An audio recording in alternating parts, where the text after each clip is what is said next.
ہم سب ایک آزاد ریاست ملک پاکستان کے رہنے والے ہیں۔ الحمدللہ ہم سب کو اپنے ملک پاکستان کے ساتھ اپنی جان سے بھی زیادہ محبت ہے۔ کیوں؟ اپنے وطن کے لیے جدوجہد کرنا، اپنے وطن کے لیے ایک اسلامی ریاست کے لیے اپنی جان لڑانا، یہ اسلام کا حصہ ہے۔ دوست احباب رشتہ دار کو اپنے دین اسلام کی دعوت دے سکتے ہیں۔ ہمارا جی چاہے ہم قرآن کی تعلیم کا پیغام عام کر سکتے ہیں، ہمارا جی چاہے ہم آپ صلی اللہ علیہ وسلم کا فرمان آگے پھیلا سکتے ہیں۔ یہ وہ چیزیں ہیں جو ہمارے لیے اس ملک کے اندر بہت بڑی نعمت ہے۔ باقی نعمتیں، معیشت کا مضبوط ہونا، تجارت کا چل جانا اور گھر کا مل جانا، کاروبار کا مل جانا اور اس کے اندر بننے والے قوانین، یہ ساری کی ساری نعمتیں بعد میں ہیں۔ کیوں؟ اس کی مثال پہلے آپ صلی اللہ علیہ وسلم کی حیات مبارکہ سے لیتے ہیں کہ نبی کریم صلی اللہ علیہ وسلم مکہ کے اندر زندگی گزارنا شروع کرتے ہیں۔ مکہ کو کیوں چھوڑا؟ وہاں آزاد عبادت نہیں کر سکتے تھے، کافر تنگ کرتے تھے۔ مکہ کو کیوں چھوڑا؟ وہاں دین کی تبلیغ اسلام سے کفار جو ہے تنگ کرتے تھے، رکاوٹیں ڈالتے تھے۔ آپ صلی اللہ علیہ وسلم کی جماعت صحابہ کرام کا مذاق اڑاتے تھے، نبی کریم صلی اللہ علیہ وسلم کو تکالیف پہنچاتے تھے۔ تو آپ صلی اللہ علیہ وسلم کو اللہ تعالیٰ نے اس جگہ کو، اس وطن کو چھوڑنے کا حکم دے دیا۔ اب آپ صلی اللہ علیہ وسلم نے ہجرت کی مدینہ کی طرف۔ تو دیکھو مدینہ میں جب آپ صلی اللہ علیہ وسلم آئے، مدینہ میں آ کر آپ صلی اللہ علیہ وسلم نے کھل کر کام کیا۔ واضح طور پر آپ صلی اللہ علیہ وسلم نے تبلیغ بھی کی اور واضح علی اعلان آپ صلی اللہ علیہ وسلم نے جہاد بھی کیا۔ مدینہ میں آئے، 1 سال کی محنت کے بعد آپ صلی اللہ علیہ وسلم نے مسلسل اپنی وفات تک ہر مہینے میں جنگ کی ہے۔ یہ بہت بڑی بات ہے۔ کیوں؟ اب آپ صلی اللہ علیہ وسلم کو آزادی مل چکی تھی۔ اب نبی صلی اللہ علیہ وسلم تبلیغ بھی کرتے ہیں اور نبی صلی اللہ علیہ وسلم جہاد بھی کرتے ہیں۔ اب اسلام مضبوط ہوا۔ جب اسلام مضبوط ہوا تو پھر آپ صلی اللہ علیہ وسلم کے صحابہ کرام نے اس کو مکہ کی وادی سے اور دور دراز ہر علاقے میں اس پیغام کو پہنچایا۔ تو معلوم ہوا کہ آزادی واقعتاً بہت بڑی نعمت ہے، اور جب یہ آزادی مل جائے اس پر ہمیں کیا کرنا چاہیے؟ صحیح بخاری کے اندر روایت نمبر 533 حضرت ام ہانی رضی اللہ تعالیٰ عنہ روایت کرتی ہیں کہ میں آپ صلی اللہ علیہ وسلم کی خدمت میں حاضر ہوئی فتح مکہ والے دن۔ جب میں گھر میں داخل ہوئی تو آپ صلی اللہ علیہ وسلم کی صاحبزادی حضرت فاطمہ رضی اللہ تعالیٰ عنہ سے ملاقات ہوئی۔ پوچھا کہ آپ کے ابا جان پیارے نبی صلی اللہ علیہ وسلم کہاں ہیں؟ جواب دیا کہ ابا جان غسل فرما رہے ہیں۔ حضرت ام ہانی رضی اللہ تعالیٰ عنہ نے فوراً بلند آواز سے سلام کیا، کیونکہ یہ تو نہیں ہو سکتا نا کہ آپ صلی اللہ علیہ وسلم کو صحابہ کرام یا صحابیات میں سے کوئی ملنے کے لیے آئے اور پتہ ہو کہ نبی صلی اللہ علیہ وسلم گھر میں موجود ہیں اور آداب کا خیال نہ رکھیں۔ یہ کیسے ہو سکتا ہے؟ فوراً سلام کیا۔ آپ صلی اللہ علیہ وسلم نے پردے کے پیچھے سے جواب دیا۔ پوچھا کون آیا ہے؟ جواب دیا یا رسول اللہ میں ام ہانی۔ آپ صلی اللہ علیہ وسلم نے فرمایا تیرا آنا مبارک ہو۔ جب نبی صلی اللہ علیہ وسلم غسل کر کے نکلتے ہیں، ام ہانی رضی اللہ تعالیٰ نے فرماتی ہیں ایک ہی چادر کے اندر آپ صلی اللہ علیہ وسلم نے اپنا پورا جسم اچھی طرح لپیٹا ہوا ہے، اور آپ صلی اللہ علیہ وسلم نے سب سے پہلے چاشت نماز کی 8 رکعت نماز پڑھی۔ کتنی رکعت؟ 8 رکعت۔ اب آپ صلی اللہ علیہ وسلم کا معمول مبارک یہ تھا کہ چاشت کی نماز کے 2 رکعت پڑھتے تھے۔ اشراق کے دیگر نوافل آپ صلی اللہ علیہ وسلم معمول میں 2 پڑھتے تھے، جب وقت کی وسعت ہوتی تو پھر زیادہ بھی پڑھ لیتے۔ اس موقع پر آپ صلی اللہ علیہ وسلم نے 2 رکعت کی بجائے 8 رکعت کیوں پڑھی؟ کہ اللہ تعالیٰ نے اس دن آپ صلی اللہ علیہ وسلم کو مشرکین مکہ سے آزادی عطا فرمائی تھی۔ نبی صلی اللہ علیہ وسلم نے اللہ کا شکر ادا کیا۔ جو مکہ کے کفار تھے، جو آپ صلی اللہ علیہ وسلم کو مکہ کی فتح مکہ سے 10-12 سال قبل جو مکہ میں ایک آپ صلی اللہ علیہ وسلم کو لا الہ الا اللہ کی دعوت نہیں دینے دیتے تھے، اب آپ صلی اللہ علیہ وسلم وہاں کھل کر عبادت کرتے ہیں، تبلیغ بھی ہوتی ہے اور جہاد میں بھی کافروں کو شکست ہوئی، تو آپ صلی اللہ علیہ وسلم نے اللہ کا شکر ادا کرتے ہوئے 8 رکعت نفل ادا کیے۔ دوسری حدیث مبارکہ یہ بھی صحیح بخاری کے اندر ہے کہ آپ صلی اللہ علیہ وسلم جب ہجرت کر کے مدینہ میں تشریف لے گئے، وہاں گئے تو یوم عاشورہ کے دن آپ صلی اللہ علیہ وسلم نے دیکھا کہ یہودیوں نے روزہ رکھا ہوا ہے۔ پوچھا کہ یہودیوں نے یوم عاشورہ کا روزہ کیوں رکھا ہے؟ تو بتایا گیا یا رسول اللہ کہ حضرت موسیٰ علیہ السلام کو اللہ تعالیٰ نے فرعون سے اس دن آزادی دی تھی۔ فرعون کے گروہ سے اللہ تعالیٰ نے موسیٰ علیہ السلام کو نجات عطا فرمائی تھی، اور موسیٰ علیہ السلام کا یہ معمول مبارک تھا کہ وہ اس دن اللہ کا شکر ادا کرتے ہوئے روزہ رکھا کرتے تھے۔ یہ آزادی کا تصور ہے، آزادی ملنے کے بعد یہ کرنے کے کام ہے۔ ویسے بھی اگر معمول میں دیکھا جائے، ایک باشعور، باوقار، باعزت قوم جو ہے وہ ہمیشہ جس سے نعمت ملتی ہے اس کے سامنے عاجزی اور انکساری اختیار کرتا ہے۔ یہ نہیں کہ اللہ نے ہمیں آزادی کی نعمت دے دی ہم اللہ سے بغاوت شروع کر دیں، یہ نہیں کہ ہمارے اللہ نے ہمیں اتنی بڑی دولت دی۔ کتنی بڑی دولت ہے آزادی! آج کی مثال دیتا ہوں۔ میرا ایک نمازی میرے پاس ابھی 10-15 دن پہلے کی بات ہے، وہ اٹلی جان لگا کہ اب کرونا جو ہے وہ ختم ہو گیا تو اب لہذا فلائٹیں چل پڑی ہیں، تو میں قاری صاحب جا رہا ہوں، آپ دعا کرنا۔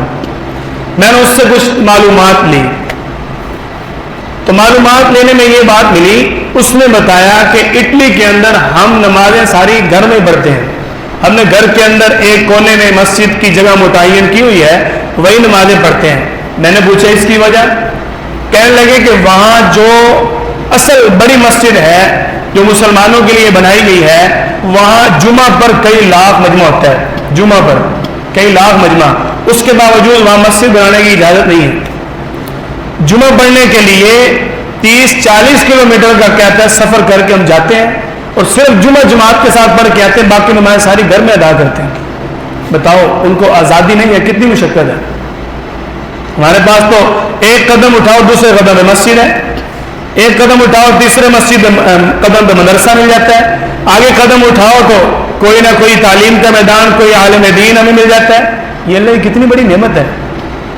ہمارے استادی مصر میں گئے، مصر میں جو امام بخاری رحمۃ اللہ علیہ کا مزار مبارک، امام ترمذی، محدثین حضرات کا علاقہ یہ ہے، تو بتاتے ہیں کہ وہاں کا جو شیخ الحدیث ہے، جو سب سے بڑا وہاں کا عالم ہے، اس کی داڑھی نہیں ہے، قلیل شیخ، کہ وہ ہماری داڑھی کو ہاتھ لگا کر روتا تھا کہ یار تم کتنے خوش قسمت ہو کہ تم ہر طرح کا دین کا کام کر رہے ہو۔ ایسے نہیں پوری دنیا کے باطل کو ملک پاکستان سے تکلیف، پوری دنیا کا باطل اسی ملک کو مٹانے میں لگا ہوا ہے۔ اس کی وجہ یہ ہے کہ ہر اٹھنے والی تحریک، ہر اسلام کی بڑی آواز پاکستان سے چل رہی ہے۔ مختصر آپ کے سامنے یہ خاکہ پیش کرتا ہوں کہ یہ علماء نے آواز کب سے لگائی اور اللہ تعالیٰ نے اس آواز کو کب پایا تکمیل تک پہنچایا، اور کب یہ ہمیں اللہ نے ملک پاکستان عطا فرمایا۔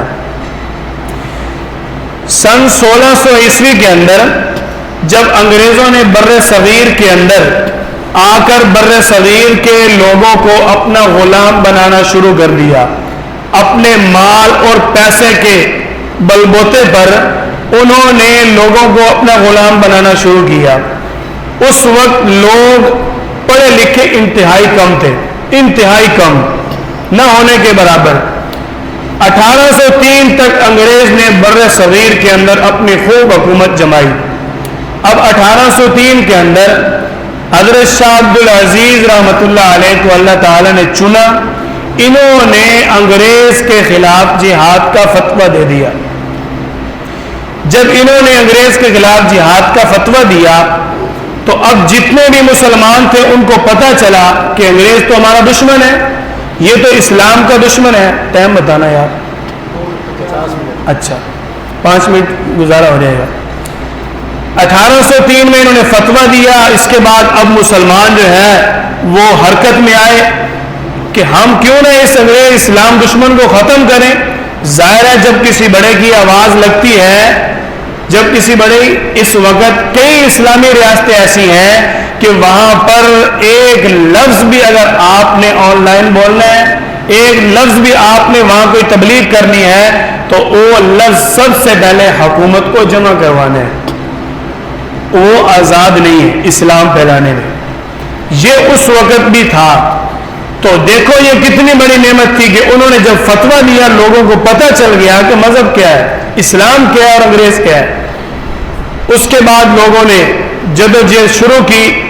چلتے چلتے 1831 کے اندر سید احمد شہید اور شاہ اسماعیل رحمہ اللہ تعالی انہوں نے تحریک چلائی، اور اس تحریک کے اندر ان کے پاس جہاد کے لیے کثیر تعداد میں لوگ جمع ہوئے کہ ہم انگریز کے خلاف جہاد کریں گے۔ انہوں نے جب جہاد شروع کیا تو 1831 میں انہوں نے خود دونوں حضرات شہید ہو گئے۔ بالا کوٹ کی پہاڑیاں آج بھی اس بات کی گواہ ہے۔ سید احمد شہید رحمۃ اللہ علیہ اور شاہ اسماعیل رحمۃ اللہ علیہ کی خبر وہاں ہے کہ انگریز کے ساتھ جہاد کرتے ہوئے یہ وہاں شہید ہوئے۔ اس کے بعد اگلی تاریخ جنگ آزادی کی تاریخ چلی۔ یہ تحریک بہت مشہور تحریک ہے۔ اس تحریک نے انگریزوں کو ہلا کے رکھ دیا۔ 1857 میں یہ سب سے بڑا معرکہ جو پیش آیا، آج جو اولیاء اللہ کے سرتاج جن کو کہا جاتا ہے وہ اس تحریک کے سپہ سالار تھے۔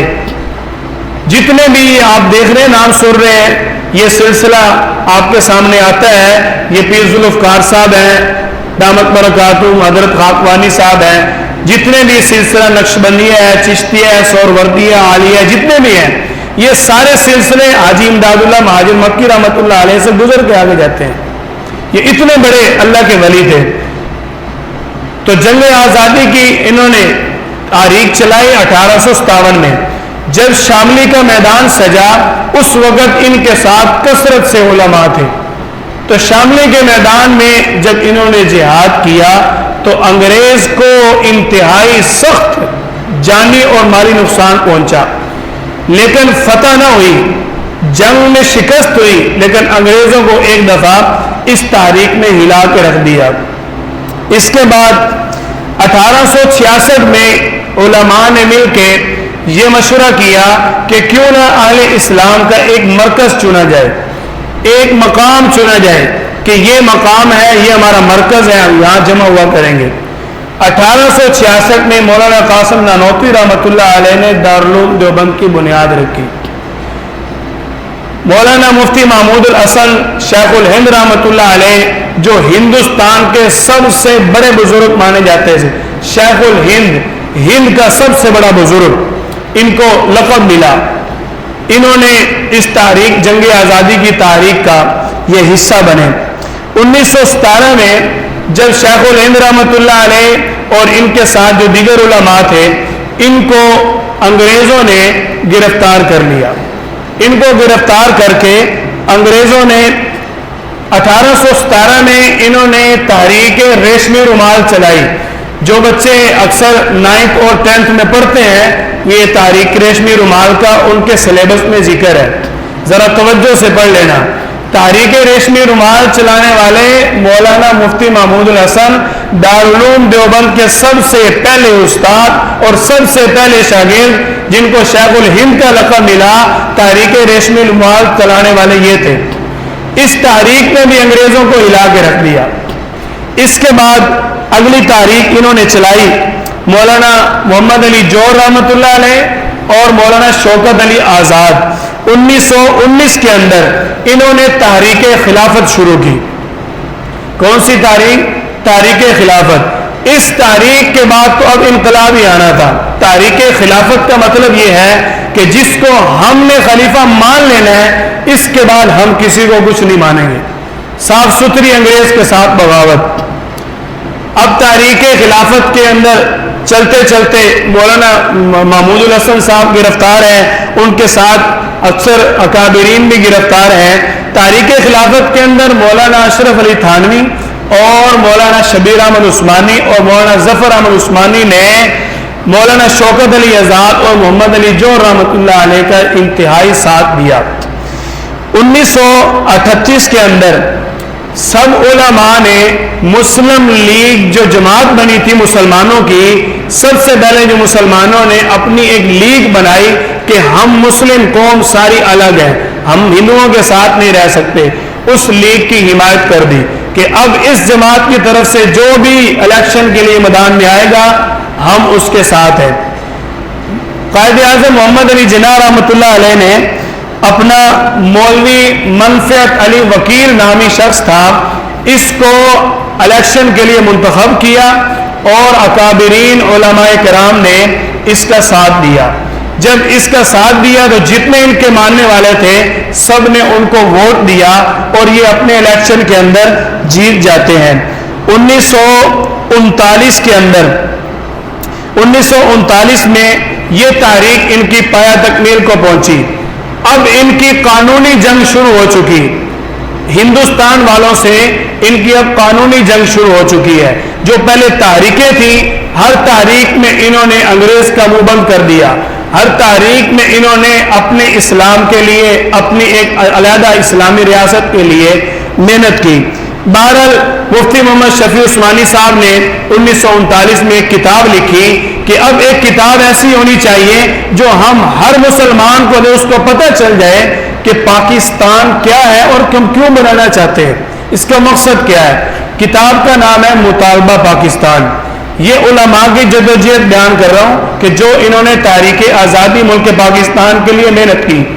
مطالبہ پاکستان لوگوں تک پہنچی, لوگوں نے پڑھا اور اسی ان تحریکوں کا اللہ تعالیٰ نے جب علماء کی محنتوں کو قبول کیا تو 1947 14 اگست کو پاکستان معرض وجود میں آیا. قیام پاکستان میں علماء نے اتنی محنت کی کہ 1948 11 ستمبر کو جب قائد اعظم محمد علی جناح کا انتقال ہوا تو قائد اعظم محمد علی جناح نے وصیت میں لکھ دیا کہ میرا جنازہ مولانا شبیر احمد عثمانی صاحب پڑھائیں گے. قائد اعظم محمد علی جناح کا جنازہ کس نے پڑھایا؟ یاد کر لو یار, لوکی آدن مولویاں دا پاکستان میں کوئی تعلق نہیں ہے. ابھی 2 ماہ پہلے کی بات ہے, ایک بس میں نام نہیں لیتا, بس سادہ الفاظ آپ سمجھ جائیں گے, جس کو ڈبو چودھری کہہ کے بلاتے ہیں. اس نے کہا کہ پاکستان بنانے والے وہ لوگ تھے جن کو پتہ ہے کہ انڈا اور بریڈ کیسے کھاتے ہیں. دیکھو یار, یہ ان کی عقل کا تقاضا ہے. جن کو یہ پتہ ہے کہ یہ شوارما وغیرہ کیا چیز ہے, یہ پیزا وغیرہ کیا ہے. اس نے کہا یہ آلو سبزیاں کھانے والوں کو کیا پتا پاکستان کیسے بنے. یہ علماء وغیرہ کا, علماء نے شورا والی دال کھا کے انگریز نو منہ بند کر دیتا ہے.